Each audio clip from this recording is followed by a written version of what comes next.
If you're a business owner based in Liverpool, Merseyside, within England, and you're looking to grow in 2026, today we're going to talk about a lot of different types of digital marketing strategies. Should you be doing SEO, social media, whether that's Twitter, YouTube, Facebook, Instagram, or should you be looking to try to get your brand mentioned in the large language models, which could be ChatGPT, Gemini, Claude, or Perplexity? There's lots of noise out there with what you should and shouldn't be doing. There's a lot of money that's being wasted on digital marketing strategies that are not really getting you the ROI that you should be getting.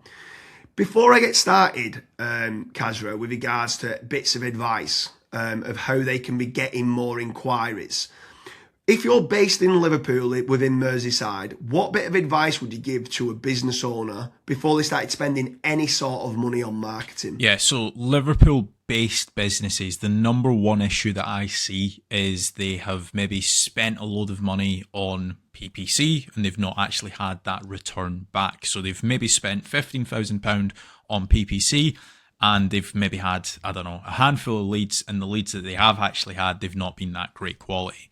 If you set KPIs up in place, it will actually be acting as like a precautionary. So you know before you spend that 15,000 that these leads aren't that great quality. So a few things that I would be looking at would be how much money I'm spending, how many leads that money has actually resulted in. What have the leads quality been like? Have they been people that are actually interested in your service, or are they time wasters? Can you actually contact the leads?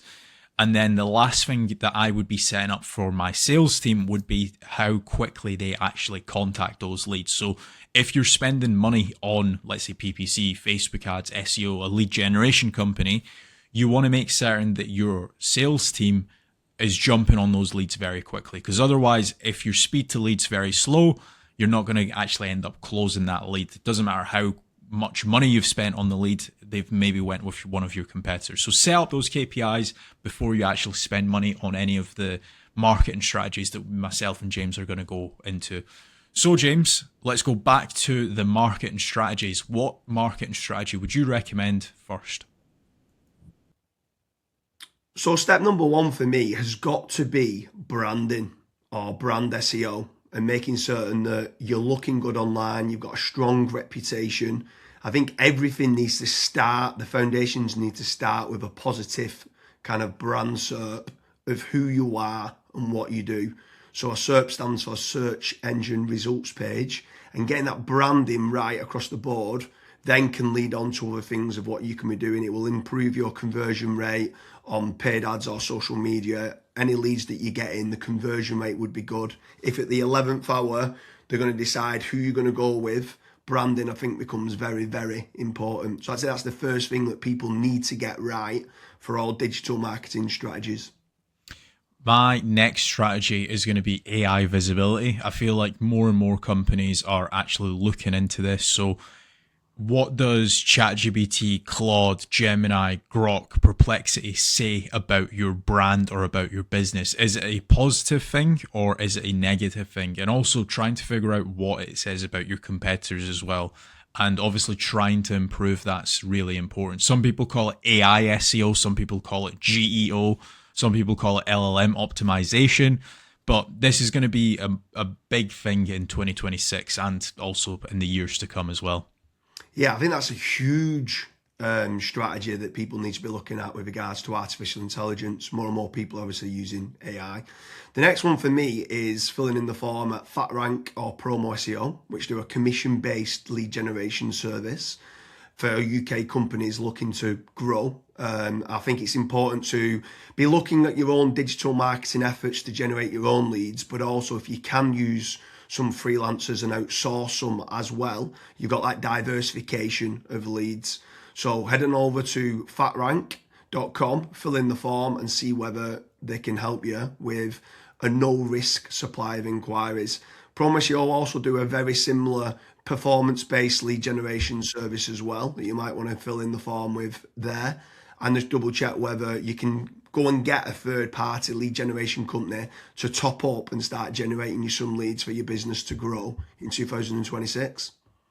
Yeah, and then next on the list is Google Business Profiles, so Google Map listings. This is like local SEO where you basically just try and get more reviews. You build out your Google Business Profile in your local area. Now, there's pros and cons to this. I think the biggest pro is that once it is actually ranking, you're going to be consistently generating leads. However, to get from nowhere, like let's say you do not have a Google Maps listing at all to get it ranking to position number one.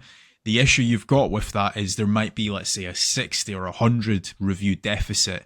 And to obviously get those reviews, you need leads. So it's one of those things. It's like the chicken and the egg. I for one just think it's good for personal branding or for branding of your company. So always try and get the Google Maps listing, but you should always know the pros and cons to it as well. Yeah, for certain. If you're in a local area, you want to try and get those local maps listing. For me, you need to be omni-channel and omnipresent. Yeah. I think the next part is SEO in general, so organic SEO. Can you be building up your website to try and get your website ranking better? If you are in local area, you might want to do your service with the area of where you cover. So like plumbing in Manchester, create a page for that. Hopefully then share that on the Google business profile of what you mentioned.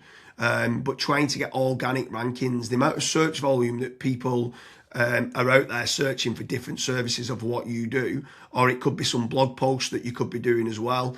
There's different strategies on there that you can be doing, but ideally you want good quality content, build up topical authority, and try and get some third-party backlinks to power up the site to get those organic SEO rankings.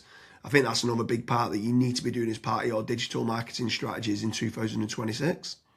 Yeah, and then the next one, which kind of ties back to what you were saying before, James, is obviously organic social media. Now, organic social media, I think it's more of a numbers game. So try to create good content that your audience would actually view. Like I see this time and time again where I look at brands and they've just published maybe 4 or 5 posts on their Instagram profile and they've not been active for 3 years, right? That's not going to drive you sales. But if you can do how-tos, if you can do guides, maybe you can do before and afters, right? If you can do content like that, that way people will see you on socials and they will actually click to actually figure out more about you, fill in the contact form.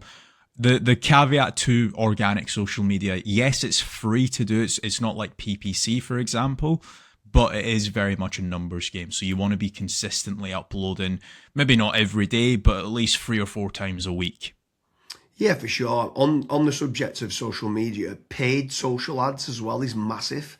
I'm a massive advocate of the kind of the dollar a day strategy of what people talk about. So if you are going to be taking the time to be posting every day, like you mentioned there for organic social media, just spending a few pounds on those posts and boosting it. So getting case studies, any awards that you've won as well for reputation and starting boosting that. You can also be running retargeting ads. So if anyone's clicked through to your website, you can be running retargeting, which is paid social as well. Different places like Meta, so whether that's Facebook and Instagram, you've got Twitter, you've got YouTube, you can be running Pinterest, you can even run in places like Reddit as well for paid ads. And I think paid social media is still an untapped market for digital marketing strategies. Yeah. The next one is it's probably a love-hate relationship. It's PPC, right? Google AdWords or doing it on Bing, wherever. That's basically the sponsored results. So if you search for a service, it's above local SEO. Now, I have spoken, and both myself and James, we've both spoken to so many business owners that are either they've spent 10, 15, 20,000 pound on it, and they've not had a single result, or they might have had a few leads and it's just not been of quality. Or you've got other guys that have spent hundreds of thousands on it and they're like, it's the best thing that's ever happened to my business. Now, the reason why people are either they absolutely love it or they absolutely hate it is probably down to how it's been set up. Like there's so many different nuances to PPC, like for example, having a really proactive negative keyword list. Making certain that you have a set of banned IPs. Like, for example, your competitors could be clicking on your ads and that's deemed as what's called click fraud. making certain that you've got a high converting landing page, making certain that you KPI your sales team. So when a PPC lead comes in, that is one of the first priorities that they actually take when it comes to contacting the lead. There's all of these different nuances, and if you're not on the ball with PPC, it's probably not going to work for your business. However, if you've got a really good, well-refined sales team, you've got a really good landing page, you've got a well-kept, up-to-date negative keyword list, you are using click fraud software, at that point, it will actually probably perform well for you. But again, just know the pros and cons to PPC. Yeah, for sure. There's certainly pros and cons. There's benefits of using it to get instant leads. But like you said, the amount of people that we speak to that have burnt a lot of budget and not had the inquiries and stuff that's come through as part of the digital marketing is pretty scary. While we're on the subject of paid, obviously we spoke about paid social ads, and now you've spoke there about PPC with Google or Bing. I'm going to throw in the mix paid ads on AI platforms. It's not fully rolled out as we're doing this video, but I know that ChatGPT are looking to try and roll out ChatGPT ads. Claude, Perplexity, other kind of LLMs might start rolling it out in 2026. I think if you're one of the early adopters and innovators to get on there, I think you could be getting cheap leads or cheap contact form submissions. So it's something to look out for of doing paid AI listings and ads. I think that could be something to look out for in 2026. Next on the list, and this is a little bit out of control. You do obviously have like forums that you can get your brand mentioned in, like for example, Reddit and Quora. That very much comes down to the after fact. Like, where are your customers that you've been dealing with previously? Are they actually raving and shouting about you? If they are, then that's a very good resource of getting other people recommending you.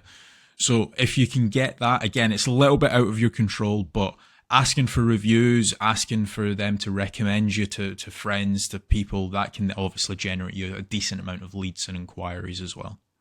Yeah, for sure. And the add-on benefits to places like Reddit is that it's getting cited so much now in the AI overviews.